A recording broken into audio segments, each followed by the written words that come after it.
하나님의 말씀은 민수기 25장 6절에서 18절까지의 말씀 함께 읽겠습니다.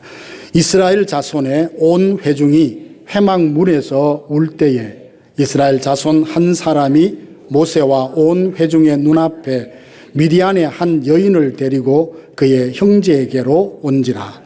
제사장 아론의 손자 엘르아살의 아들 비느하스가 보고 회중 가운데에서 일어나 손에 창을 들고 그 이스라엘 남자를 따라 그의 막사에 들어가 이스라엘 남자와 그 여인의 배를 꿰뚫어서 두 사람을 죽이니 연병이 이스라엘 자손에게서 그쳤더라.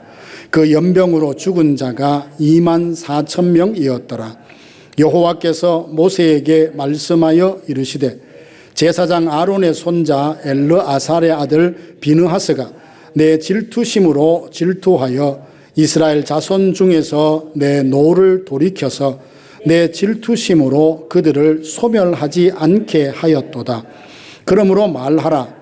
내가 그에게 내 평화의 언약을 주리니 그와 그의 후손에게 영원한 제사장 직분의 언약이라. 그가 그의 하나님을 위하여 질투하여 이스라엘 자손을 속죄하였음이니라. 죽임을 당한 이스라엘 남자 곧 미디안 여인과 함께 죽임을 당한 자의 이름은 시므리니 살루의 아들이요 시므온인의 조상의 가문 중 한 지도자이며 죽임을 당한 미디안 여인의 이름은 고수비니 수르의 딸이라. 수르는 미디안 백성의 한 조상의 가문의 수령이었더라. 여호와께서 모세에게 말씀하여 이르시되 미디안인들을 대적하여 그들을 치라. 이는 그들이 속임수로 너희를 대적하되 부올의 일과 미디안 지휘관의 딸 곧 부올의 일로 연병이 일어난 날에 죽임을 당한 그들의 자매 고수비의 사건으로 너희를 유혹하였음이니라. 아멘.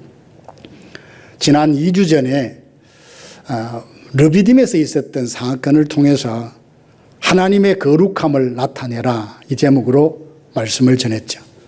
오늘은 거룩이란 말은 반복되지만 좀 다른 측면의 거룩의 안면을 함께 살펴보고자 합니다. 여러분 혹시 마음속에 마음이 막 뜨거워서 도저히 견딜 수 없는 그런 경험 한번 해보셨습니까? 불의를 보고 참을 수 없어서 혹 사랑하는 사람이 너무 힘든 상황에 있어서 혹 하나님의 그 이름이 그 영광이 땅에 떨어지는 그 현실을 두고 막 이게 분노했던 그런 때가 혹시 없었습니까? 오늘 우리가 함께 나눌 민수기 25장의 말씀은 바로 그 거룩한 분노, 의로운 질투, 하나님의 마음을 가졌던 한 사람이 등장합니다. 그의 이름은 비느하스였습니다.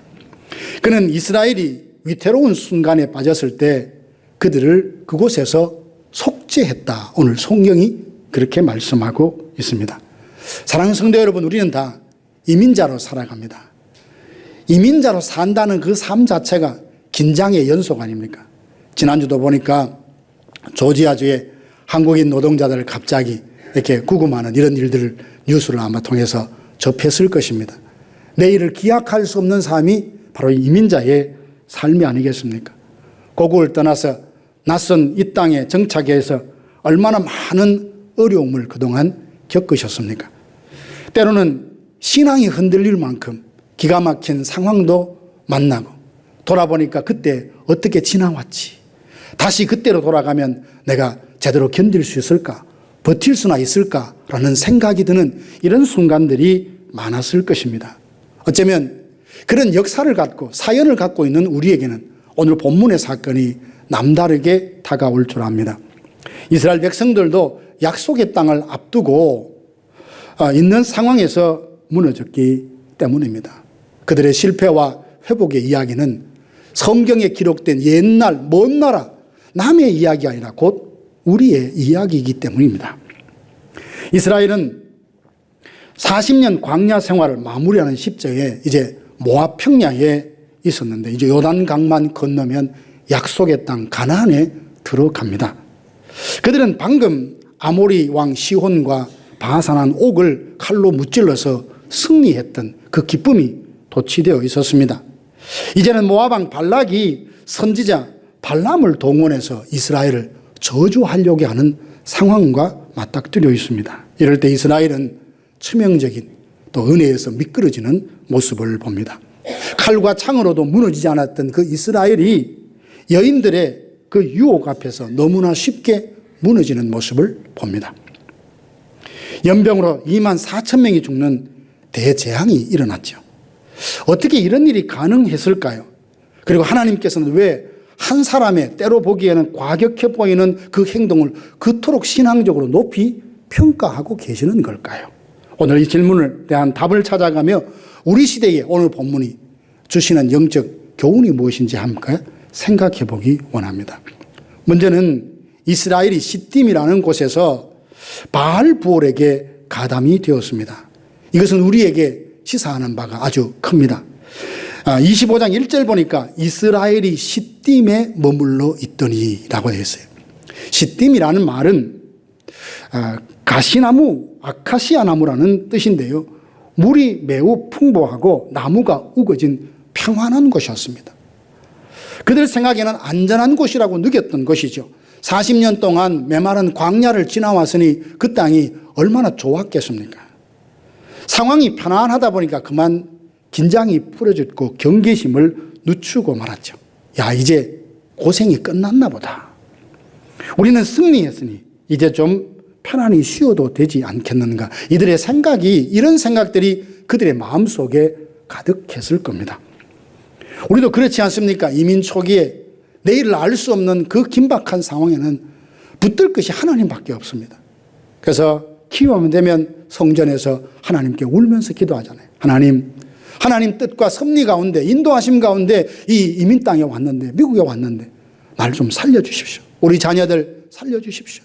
그렇게 오직 하나님의 그 이름만 붙들고 간절히 기도했던 때가 있었을 겁니다. 그런데 시간이 지나면서 10년, 20년 이민 생활 지나며 이제 경제적으로도 안정이 되고 대부분 현직에서 리타이어하거나 자녀들도 대부분 성인이 되고 나다 보니까 이제 삶이 안정되니 우리의 마음이 어떻습니까?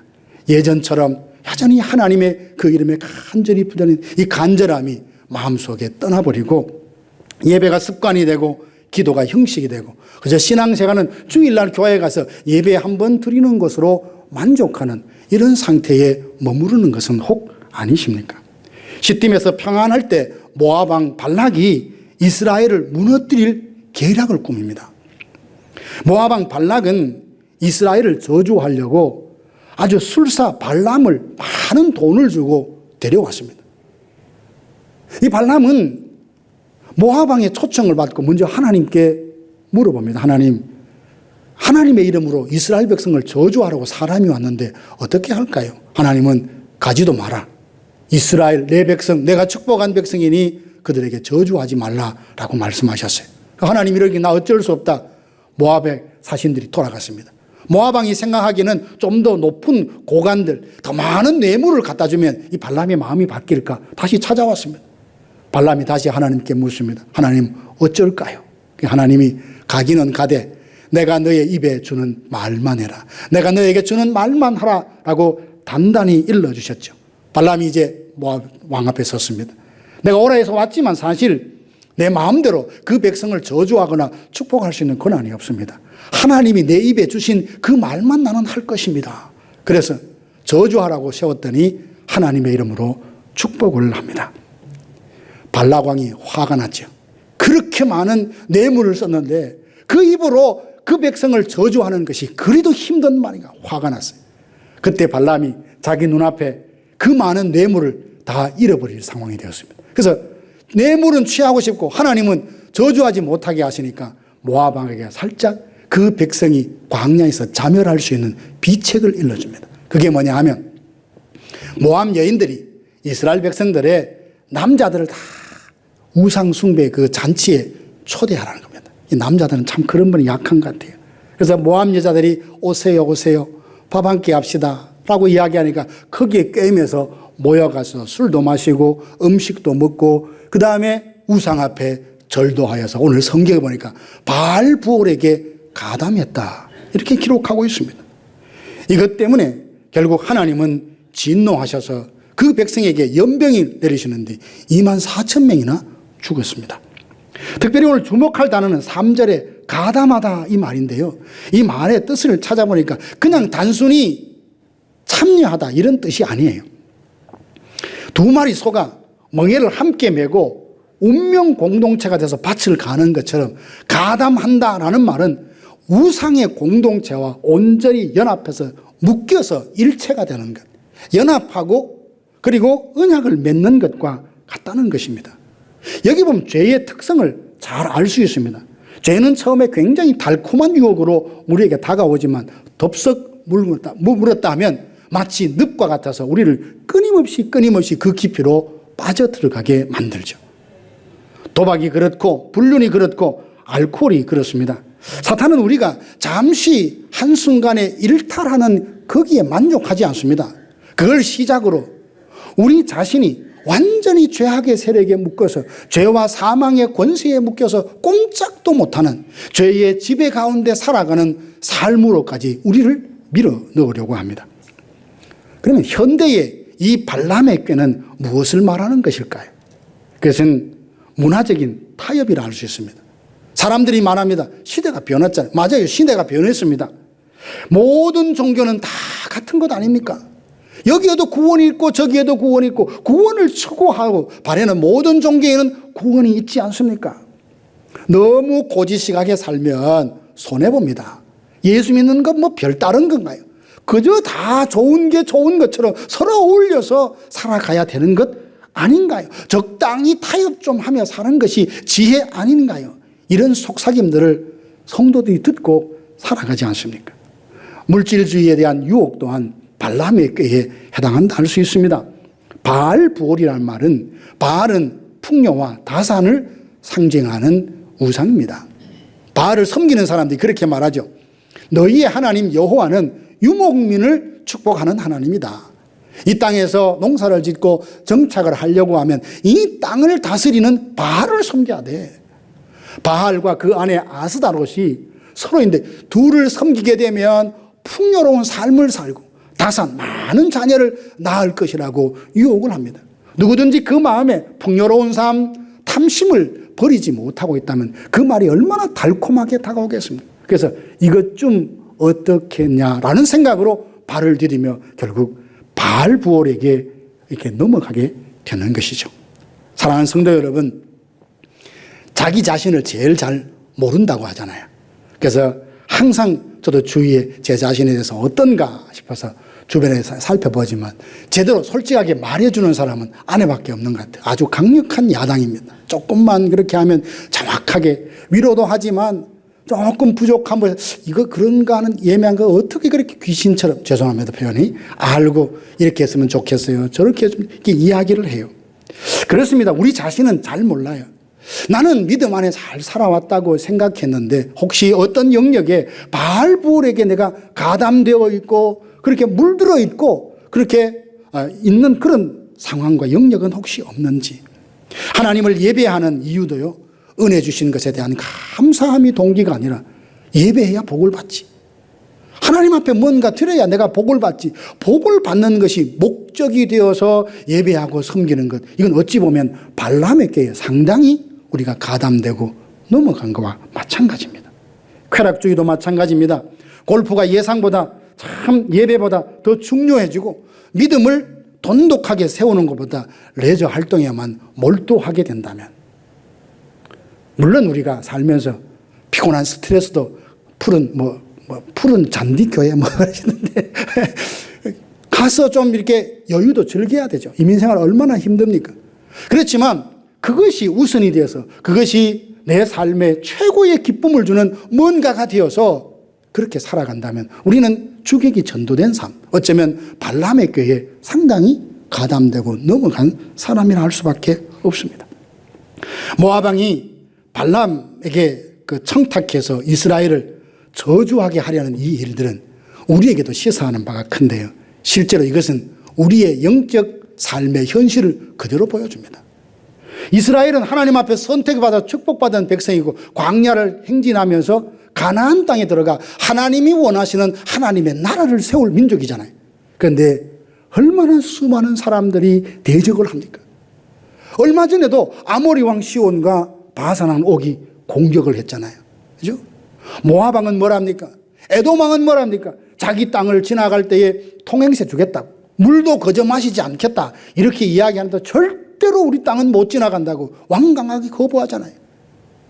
이스라엘을 어찌 보면 하나님이 선택된 민족이요, 하나님의 복을 받은 민족이라는 그 이유로 하나님을 믿지 않는 많은 이방 세력의 적대적인 공격을 받고 있는 상황에 놓인단 말이죠. 이게 뭘 말하는가? 성도들의 삶의 현실이 그러하다는 말입니다. 정말 제대로 된 믿음 생활을 하려고 하면 세상이 우리를 알아주고 칭찬해주는 소수가 있지만 대부분 전반적으로 조롱하거나 저항하거나 대적합니다. 사단은 결코 우리를 예수 잘 믿도록 상황을 그렇게 열어주고 길을 열어주지 않아요. 사람들을 불의의 병기로 사용해서 가장 내 마음에 하나님께 대해서 실망하도록 사건을 만들고 상황을 만들고 마음에 상심을 하게 하죠.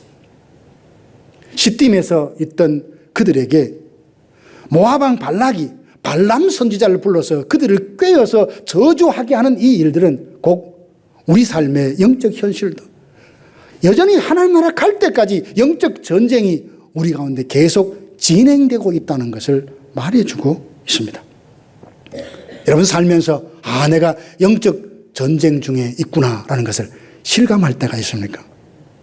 평상시는 잘 못 느낍니다. 그러나 어떤 결정적일 때 하나님의 뜻을 내가 순종해서 하나님의 영광을 드러내려고 할 때, 그때 마귀는 자기의 본색을 드러냅니다. 교회도요, 하나님의 교회가 잘 되려고 하잖아요. 부흥하면 끊임없이 힘차게 나가기 그 전에 사탄이 자기의 본색을 드러내요. 믿음이 약한 사람들을 통해서 여러 가지 시험을 주고요, 이렇게 해서 하나님의 역사를 지연시키고 하나님의 영광을 가리우려고 수많은 역사를 합니다. 오늘 이 시딤에서 일어났던 일들을 통해서 우리의 영적 삶의 현실을 깨닫고 영적 전쟁에 대비할 수 있어야 됩니다. 만약 이 전쟁을 깨닫지도 인식하지도 못하고 대비하지도 못한다면 옛날 저희 그 촌에서 살 때 그런 말들이에요. 서울 가면 눈 뜨고도 코 베인다, 이런 말을 해요. 영적 전쟁의 현실을 모르고 대비하지 않으면 눈 번이 뜨고 코가 베이는 같은 이런 실수를 하게 된다는 사실입니다. 그래서 날마다 영적 현상, 상황이 어떠함을 깨달아서 욕심을 따르지 말고 성령을 쫓아 행함으로 늘 깨어있어 영적 전쟁에서 승리하는 저와 여러분들 되기를 주님의 이름으로 축원합니다. 두 번째로 생각하고 싶은 것은 이 거룩함을 지키기 위한 한 사람 비느하스의 열심, 비느하스의 질투심을 본문에서 보게 됩니다. 6절 보니까 이스라엘 자손의 온 회중이 회막문에서 울고 있었다 했습니다. 왜 웁니까? 바알부올에게 가담된 일로 인해서 이 일에 동참했던 많은 수령들, 족장들, 그런 사람들이 목매어서 죽임을 당합니다. 거기다 그 일에 가담된 많은 사람이 죽어요. 이런 상황에서 백성들은 통곡을 하며 우는데 바로 그때 믿을 수 없는 일이 일어납니다. 이스라엘 자손 중에 한 사람으로 모든 이스라엘이 보는 그 앞에서 미디안 여인을 데리고 그 형제로 옵니다. 이 사람은 누군가 아니 시므온 지파의 한 족장이었던 시므리라는 사람이에요. 그리고 여인은 미디안 족장의 딸인 고수비라고 합니다. 두 사람 모두 보면 지도자의 집안. 한 사람은 족장의 지도자고 한 사람은 지도자의 딸입니다. 지금 시므리가 막사로 그 고수비를 데리고 갔다 했잖아요. 이 막사라는 말을 찾아보니까 개인 천막이 아니에요. 불륜을 행하기 위해서, 성적인 일탈을 위해서 개인 천막에 들어간 것이 아니라 공개적인 집회 장소에 그 여인을 데려갔습니다. 이게 뭘 말하는 겁니까? 이 여인과 혼인을 해서 언약을 맺어서 우리 지파를 좀 힘을 좀 키우자라는 그런 의도였던 거죠. 여러분, 우리는 시편에 보면 그런 말씀이 있죠. 형제가 연합하여 동거함이 어찌 그리 선하고 아름다운가. 그것은 마치 아론의 수염을 타고 흐르는 기름과 같다고 찬양을 하잖아요. 전도서에도 보니까 한 사람보다는 두 사람이 더 나은 것은 한 사람이 넘어지면 또 한 사람이 일으켜 세워줄 수 있다고. 삼겹살은 삼겹줄은 쉽게 끊어지지 않는다라는 전도에서의 말씀도 있잖아요. 이게 성경이 원하는 것은 하나됨, 연합을 이야기해요. 그런데 시므리와 고수비의 연합은 하나님 결코 기뻐하시는 일이 아니에요. 왕국의 역사도 보면 여호사밧은 선한 왕으로 그렇게 일컬어지는데 그도 북왕국 아합이 얼마나 악한 왕입니까? 아합과 결혼 동맹을 맺습니다. 그래서 여호사밧은 자기의 아들 여호람과 아합의 딸인 아달랴와 결혼을 시켜요. 그래서 북왕국 아합의 그 세력을 자기 정치적인 뒷배로 조금 가지려고 했던 것 같아요. 그런데 그 아달랴가 아합의 딸이 유대에 와서 어떤 일을 합니까? 자기 아들이 죽고 자기 손자도 죽자 그 위에 다윗의 씨를 다 말려서 다윗의 후손을 통해서 메시아가 오게 하겠다는 하나님의 이 구속 계획을 정면으로 토적해서 그 씨를 말리려고 했던 여자입니다. 이렇게 하나님은 여호사밧과 아합이 연합하는 것을 매우 싫어하시며 선지자를 통해서 책망하십니다. 하나님이 미워하시는 자, 하나님이 싫어하는 자와 왜 연합을 했느냐고요. 솔로몬도 그랬습니다. 처음에 왕이 되어서는 하나님께서 맡겨주신 이 백성을 잘 다스릴 수 있는 지혜를 달라고 구했죠. 그런데 시간이 지나면서 좀 정치적인 안정을 위해서 주변에 있는 국가들과 전쟁하지 않는다라는 이유로 나라마다 공주를 다 아내로 삼았습니다. 세상에 무려 아내가 1000명. 놀라지도 않습니다. 1000명. 한 명하고 살기도 힘든데 1000명. 예. 결국 평화를 이루고자 해서 그렇게 했지만 연합을 했지만 결국 솔로몬의 노년은 어떻게 됐습니까? 그 여인들이 와서 남편의 사랑을 못 받으니 얼마나 외로웠겠어요. 고국에서 가져온 우상을 몰래 섬기다가 이제 아내가 나이가 점점 많아지니까 자기 주장이 세지잖아요. 그죠? 여러분 아시죠? 네, 주장이 세진다고요. 그러면서 남편 솔로몬을 하여금 자기가 섬기는 우상에 무릎을 꿇게 하고 숭배하게 했어요. 하나님이 경고합니다. 너 그러면 안 돼. 2번씩이나 경고했는데도 여전히 우상 숭배하다가 그의 아들 르호보암 때 통일왕국이 분열하게 되잖아요.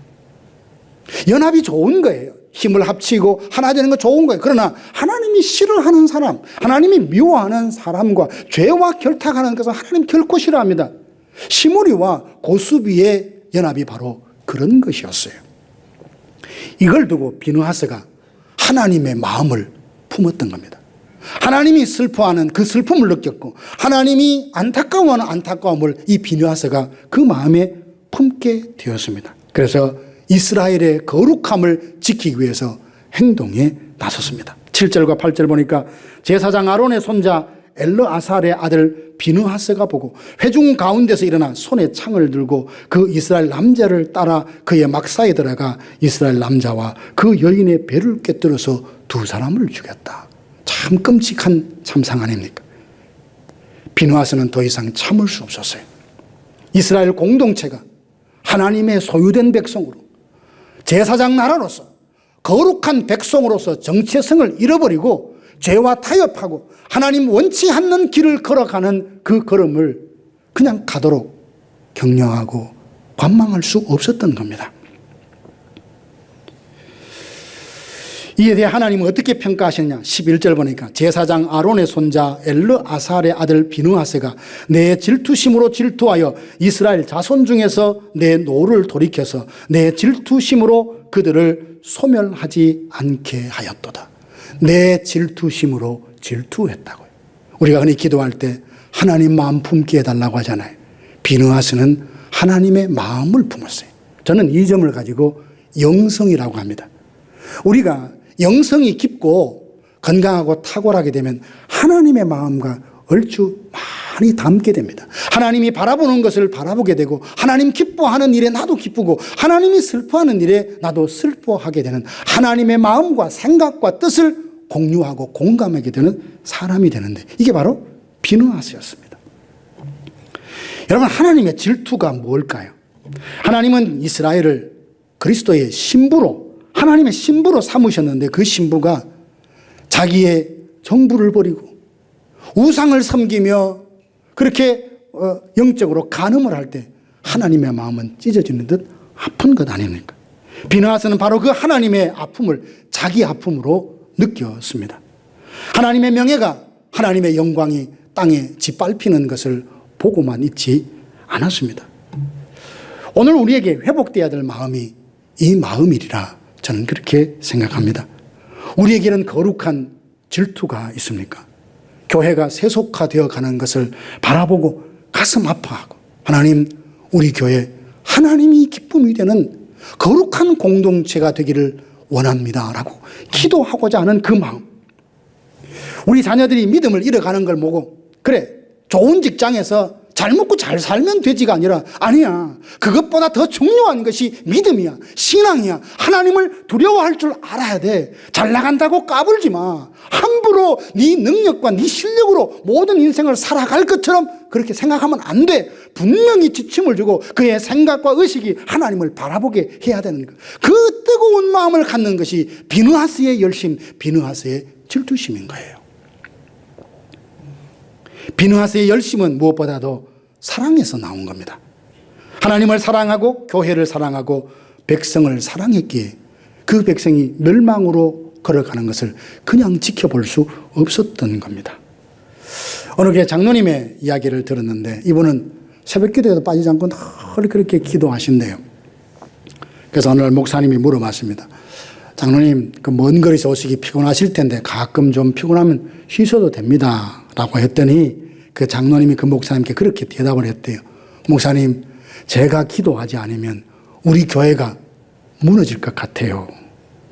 제가 기도하지 않으면 우리 자녀들이 세상으로 흘러가서 제 마음대로 살아갈 것 같아요. 그래서 늘 하나님 앞에 그 욥이 자기 자녀들을 두고 기도하는 마음처럼 교회를 위해서, 자녀를 위해서 늘 기도한다라고 말씀을 하셨답니다. 여러분, 사무엘의 그 위대함을 알잖아요. 한나의 아들로 태어나서 어릴 때부터 성전에서 살았습니다. 그러면 어릴 때부터 성전에서 살았으면 성전 문화, 예배 문화에서 아주 익숙한 사람이에요. 어쩌면 그 속에는 신앙 생각으로 온전히 다 무장이 되었던 사람이지만, 때로 그런 사람들에게 위험이 뭡니까? 바리새인처럼, 그리고 율법사들처럼 자기가 하는 그 테두리에 갇혀서 전체로 보지 못하는 그런 약점이 있잖아요. 그런데 사무엘은 그렇지 않았습니다.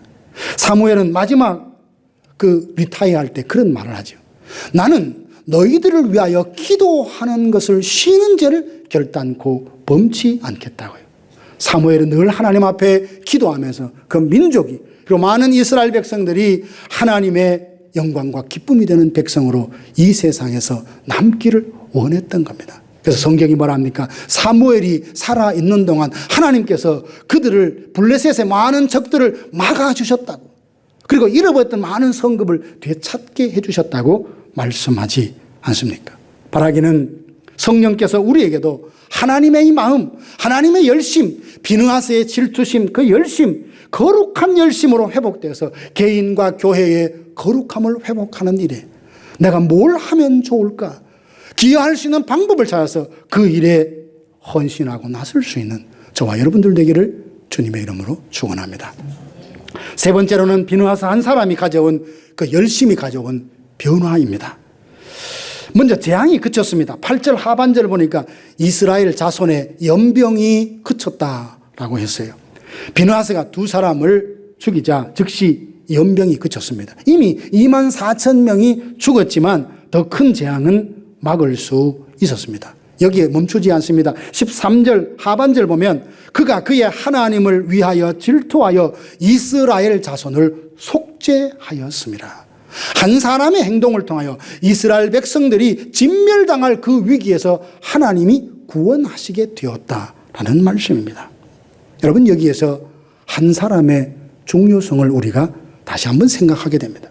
요즘은 손흥민 선수가 얼마나 많은 사람들에게 인기를 그렇게 얻고 있는지 모릅니다. 저도 축구를 좋아하지만 자주 볼 수 있는 시간은 없지만 뉴스만 잠깐 봐도 참 대단한 선수 같아요. 한 사람이 LA 왔는데 LA의 경제가 그냥 꿈틀꿈틀꿈틀. 참 그런 걸 보면서 저도 한국 사람으로서 굉장히 자랑스러워요. 한 사람이 제대로 서 있고 제 실력을 발휘하니까 도시와 나라가 움직이고 세계가 움직이고 관심을 갖는 것을 보게 됩니다. 성경도 하나님이 일하시는 방법이 많은 사람이 꼭 동원되어야 하나님의 뜻을 이룬다는 것은 아니에요. 아담 한 사람을 통해서 죄가 이 세상에 들어와 온 인류가 죄의 지배 아래 놓이게 되었잖아요. 한 사람 예수 그리스도의 순종을 통해서 모두가 의롭게 되었지 않습니까? 하나님은 비느하스에게 평화의 약속을 줄 것이라고도 약속합니다. 12절 보니까 그러므로 말하라 내가 그에게 나의 평화의 언약을 주리라. 평화의 언약이다. 이 말은 단순히 하나님과의 관계를 누린다는 말이 아닙니다. 예수 믿는 모든 사람들은 하나님은 우리 아버지고 우리는 하나님의 자녀고 그 관계는 유지되죠. 그러나 여기에 평화의 언약이라는 말은 하나님과의 완전한 화목, 깨어질 수 없는 관계, 하나님과의 특별한 친밀한 관계를 약속하고 있습니다. 여러분, 우리도 이런 축복을 받을 수 있기 원합니다. 하나님의 마음으로 살면 하나님은 우리와 특별한 관계를 맺어주신다고 했습니다. 세상이 줄 수 없는 평안, 그 하나님 안에서 우리가 누릴 수 있게 되고요. 환경이 빼앗을 수 없는 진정한 기쁨을 마음에 품고 살아가게 됩니다. 뿐만 아니라 영원한 제사장 직분을 약속하셨는데 13절 상반절 보니까 그와 그의 후손에게 영원한 제사장 직분의 언약을 준다라고 하셨죠. 실제로 비느하스 한 사람의 헌신, 한 사람의 질투심, 열심 때문에 그의 후손들이 많은 복을 받았는데요. 솔로몬 시대의 제사장이 사독이거든요. 그 사독이 비느하스의 후손이에요. 에스라 여러분 잘 아시죠? 학사 에스라. 그 학사 에스라가 비느하스의 후손입니다. 이토록 하나님은 한번 말씀하신 것은 신실하게 지켜가셨습니다. 나 한 사람의 수고, 나 한 사람의 헌신은 하나님의 주신 은혜에 감사해서 기쁨으로 드렸지만 하나님은 그래 당연하지 라고 받으시는 것이 아니라 그것을 귀하게 받으시고 우리의 대대로 자녀들에게 그 축복을 이어가게 하신다는 사실입니다. 그러므로 최고의 유산은 뭐냐? 믿음을 물려주는 것입니다. 얼마 전 금요일에 함께 나누었죠. 노아 한 사람이 방주를 지어서 인류를 구원했지 않습니까? 모세 한 사람을 통하여서 이스라엘 백성이 애굽에서 이끌림을 받았고 다윗 한 사람이 골리앗과 마주함으로 위기가 오는 이스라엘이 구원을 받았습니다. 여러분, 이민교회 역사를 여러분 잘 아실 겁니다. 처음 이 땅에 와서 교회를 세우고 교회를 위해서 얼마나 많은 분들이 눈물과 땀 흘리고 희생하며 헌신해서 이민사회의 이민교회를 이루었습니까? 흔히 목회자들이 열심히 했고 수고했다 하지만 목회자들만의 수고로 교회가 세워질 수가 없어요. 중요한 역할과 비중은 있지만 성도들이 함께 땀 흘려서 하나 되어서 부흥을 위해 힘쓰고 헌신할 때만 그곳에 하나님의 역사로 교회가 힘있게 서고 복음이 증거되는 것 아닙니까? 우리 교회도 마찬가지입니다. 오늘 이렇게 우리가 자유롭게 편안히 예배할 수 있게 된 오늘 현실은 누군가의 눈물, 누군가의 헌신, 누군가의 기도가 있었기에 오늘 우리가 여기서 예배할 수 있는 겁니다. 사랑하는 성도 여러분, 이제 우리 자신들을 한번 돌아봅시다. 우리는 과연 영적 현실을 알고 인식하고 깨어 있는가? 시딤의 이스라엘 백성처럼 영적으로 나태해져 있는 것은 아닌지, 신앙이 습관이 되고 예배가 의무가 되고 기도가 형식이 되어 있지 않습니까? 남 이야기에서 좀 그렇지만 우리 2시 예배팀이 있어요. 찬양을 얼마나 프로페셔널하게 잘하는지 몰라요.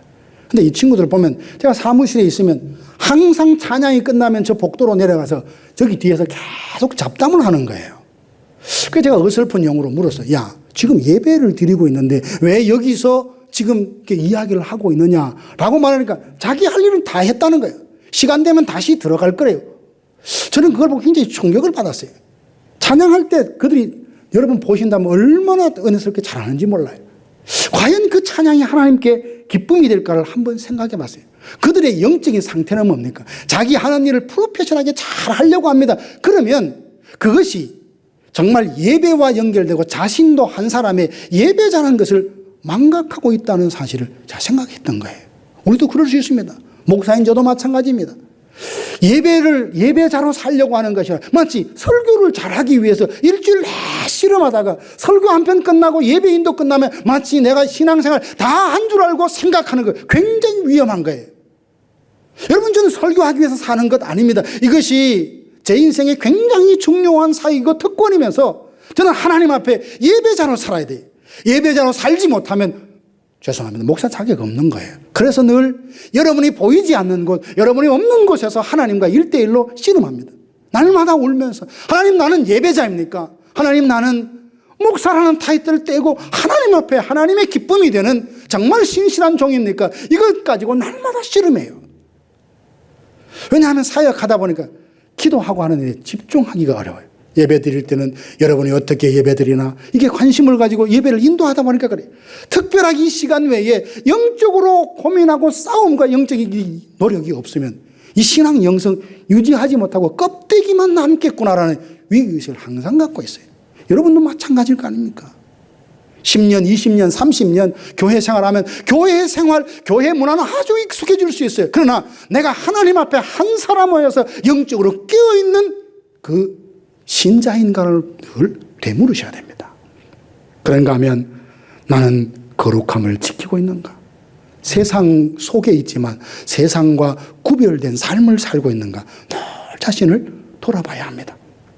돈 앞에서, 성공 앞에서, 욕망 앞에서 하나님이 기뻐하시는 것이 아니라면 노라고 말할 수 있는 사람인가? 우리 자녀들이 우리를 보고 과연 하나님을 배우고 있는지, 세상을 배우고 있는지 늘 자문해 봐야 합니다. 완벽할 수는 없어요. 그렇게 살려고 보다니 애쓰는 거죠. 그리고 교회를 사랑하고 있는가? 저는 여러분들이 다 교회를 사랑하고 있다고 생각합니다. 우리 교회에 나와서 예배 드린다는 그 자체만으로도 여러분이 교회를 사랑하고 있다는 방증이 되죠. 교회에 필요한 부분들 말씀하지 않아도 눈에 보이면 이거 내가 섬겨야지 하고 여러분들이 이름도 빛도 없이 그 일을 해내고 해결하는 많은 신실한 분들이 제가 보면서 얼마나 감사한지 몰라요. 그걸 했다고 막 자랑하지 않아요. 그래서 하나님을 생각함으로, 교회를 사랑하는 마음으로, 기쁨으로 자원하여 헌신하는 수많은 사람들이 이 자리에 계시기에 그레이스 교회는 희망이 있고 소망이 있고 하나님의 기쁨이 되는 공동체인 거예요. 사랑하는 성도 여러분, 이제 말씀을 들으시니 주님 앞에 우리 결단하십시다. 우리 앞에는 두 길이 있습니다. 시무리의 길이 있고 비느하스의 길이 있습니다. 시무리의 길은 어떤 길입니까? 하나님보다 세상을 선택하는 길이죠. 거룩함보다는 편안함을 추구하고 믿음보다는 성공을 우선시하는 삶이죠. 영원보다는 지금 현재 당장의 필요에 늘 급급하게 살아가는 삶을 뜻합니다. 이 길은 넓고 편합니다. 많은 사람들이 함께 동참하지만 그 끝은 멸망입니다. 그런가 하면 비느하스의 길이 있습니다. 이 길은 세상보다 하나님을 선택하는 길이에요. 편안함보다 거룩함을 추구하고 성공보다는 믿음의 우선의 가치를 두고 살아가고 현재보다는 영혼을 바라보며 살아갑니다. 이 길은 좁고 험합니다. 가는 사람이 적습니다. 때로는 외롭고 손해를 보고 희생을 감수해야 합니다. 그러나 그 끝은 생명이요 칭찬이요 영광입니다.